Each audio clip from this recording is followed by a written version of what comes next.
natin sa malaking big shoutout sa mga lihitimong classes na pangit dyan. Hashtag Saraolo Nations Worldwide. Hashtag Pangit Lives Matter. At ito ang 4 na signs na hindi down sa'yo yang babae na yan. Okay, game! Sunod! Kung iniisip mo na mga lalaki lang ang kupal, mas marami ang babae na kupal. At ito ang 4 na signs na hindi down sa'yo ang babae mo. 4 na signs para malaman mo kung kukupaling ka lang ba ng EA cakes mo na yan. Number 1, pag may boy best friend. Bilang isang babae, yung pagkakaroon ng matalik or close na kaibigang lalaki is completely normal. Hanggat single yung babae or single yung lalaki. Pero kapag naging kayo na nung EA cakes, tapos meron siyang lalaki or mga lalaki na hindi niya matabla-tabla, gawa ng less drama daw, mga tropa niya daw yon since high school pa, kingin na talaga, di kayo na lang magsama. Ako na nagsasabi sa'yo, Brad, layuan mo yung ganyang klase ng babae kasi para sa lahat yan. Para sa lahat yan. Babaeng plural yan, putya, para sa lahat yan. Kaya iwasan mo na yan. Kung jowa mo na ngayon, iwan mo na. Hanap ka ng iba. May boyfriend ng lalaki, tapos ayaw pa rin tablahin yung mga tropang lalaki. Keso less drama daw kasi. Pag yung tropa mo, mga lalaki. Leche! Number 2, pag ayaw kang gastusan. Maniwala ka sa akin, kung bet ka talaga niyang babae na yan, putya, gagastos yan, bubunot yan. Diba kahit hindi na yung i-spoil ka, pero yung for the sake, like for example, may date kayo, kaya pumupudrip kayo, diba? Bubunot at bubunot yan kung gusto ko talaga niyang babae na yan. Diba, maglalabas ng pera yan, pero kung pansin mo na parang 6 months na, parang never mo pang nakitang bumunot ng ni piso yung babae na yan, putya, tigilan mo na yan. Tinatarantado ka lang yan, tsaka pansin mo rin ba na parang nagiging sweet lang yung way of talking niya or yung paano kanya kausapin, parang nagiging sweet lang. Pag may craving siya o kaya kapag may gusto siyang puntahan na lugar, tinatarantado ka lang yan. Di ba? 6 na buwan na, ilang buwan na, never mo nakitang bumunot. Never mo nakitang naglabas ng pera. Di ba? Puro tangod sa'yo. Puta, inuulol ka lang yan. Ako na nagsasabi sa'yo. Maniwala ka sa akin ang babaeng in love. Ha? Ang babaeng in love.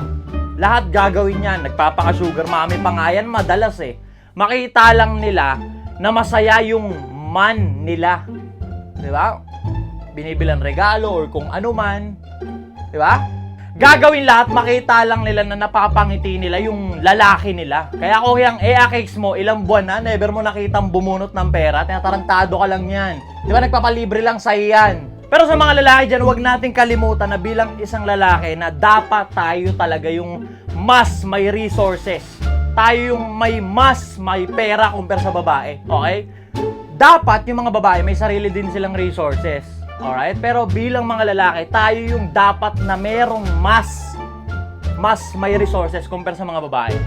Diba? Bilang isang lalaki, ikaw yung haligi. Alright? Gets mo? Diba? Diba dapat lagi tayong ahead sa kanila pagdating dyan sa resources na yan. Diba? Pero hindi porket tayo yung mas may resources, magpapakasupot ka na dyan na putya, hihimudin mo na yung talampakin yan, tapos gagastosin mo na ng gagastosin lahat para dyan sa babae na yan. Diba? Reciprocate! Reciprocate!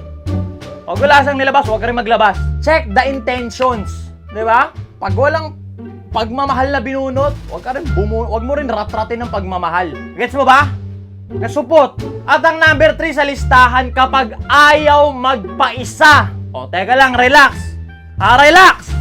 Makinig ka muna. Malalaman mo tinatarantado kanyang EA cakes mo na yan kapag, kayo na, tapos ayaw magpaisa.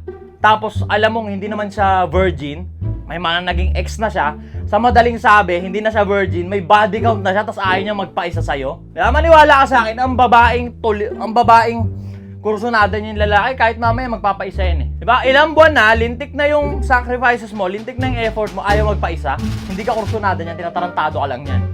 Unless virgin yung babae. Pag virgin yung babae, magigets mo yung, di pa ako handa eh. Pero putya, pag alam mong may ex siya, may mga ex siya, na mga mukha pang burat, sa madaling sabi, may nangyari na, may body count na siya, di ba? Tapos ayaw sa yung magpaisa, wala, tinatarantado ka lang yan. Di ba? Kinukupal ka lang yan. Di ba? Huwag kang magpakasupot na, hindi. Ginagalang ko lang yung kagustuhan niya. Nire-respeto ko lang yung kagustuhan niya. Kakaganyan mo, yung ilang taong sakripisyo mo, mawawala lang kasi pag may nakita siyang mas malupit sa'yo, magpapakarat lang siya dun right away. Lagi mong tatandaan, someone's sacrifices, efforts, understanding is someone's one night stand. Di ba, wag kang magpaka-white knight in shining armor dyan. Nakaiso, hindi, nire-respeto ka yung desisyon niya. Pwede mo i-respeto yung desisyon niya patungkol doon sa bagay na yun, kung virgin nga siya. Pero kung hindi, inuulol ka niyan o kaya hindi ka gusto niyan. Di ba? Inuulol-ulol ka lang para bilhin mo yung cravings niya. Dalin mo siya sa mga gusto niyang lugar. Di ba? Tinuturuan kita dito para di ka na maging supot man. Ang ire-respeto lang, yung mga ka-respeto. Okay? Kasi hindi pwedeng ire-respeto mo yung hindi ka respeto. Tapos makikita mo, binibasican lang siya ng iba. Nagets mo ba? At ang number 4 sa ating listahan, kapag nauna pa yung iba kesa sa'yo. O, hindi to tungkol dun sa karat-karat. Di ba? Kapag like for example, may picture, may selfie, mas nauna niya pang minayday or i-post kesa isend sa'yo, putat, iwan mo yan. Babaeng para sa lahat yan. Mas excited siya sa attention na makukuha niya sa public kesa sa compliment na ibibigay mo. Diba? Nagets mo ba? May picture siya, may selfie siya, mas nauna pang i-story, mas nauna pang i-post kesa isend sa'yo. Sa madaling sabi, nagpapaganda siya para sa atensyon ng ibang lalaki, hindi para sa atensyon mo, hindi para sa'yo.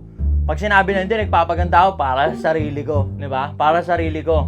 I dress up for myself. Di ba? Tapos bilang boyfriend niya, hindi niya sa'yo sinend agad, una. Hindi ka yung unang nakakita. Mas unang nakakita yung mga friends niyang lalaki na ayaw niyang tablahin kanina kaysa tropa niya daw yun. High school pa. Iwan mo yan. Babaeng para sa lahat yan. Tandaan mo, ha? Ako na nagsasabi sa'yo, Brad, iwan mo yan. Nag-post ng picture na una pang i-post kaysa isend sa'yo. Tapos ang caption pa, kung hindi bored, kausap.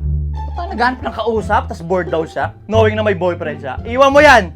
Iwan mo yan. Kadiri yan. Kadiri yan. Iwan mo yan. Kung pwedeng duraan mo pa bago ka umalis, gawin mo. Ang mahalaga lang makuha mo. Di na mag-outro.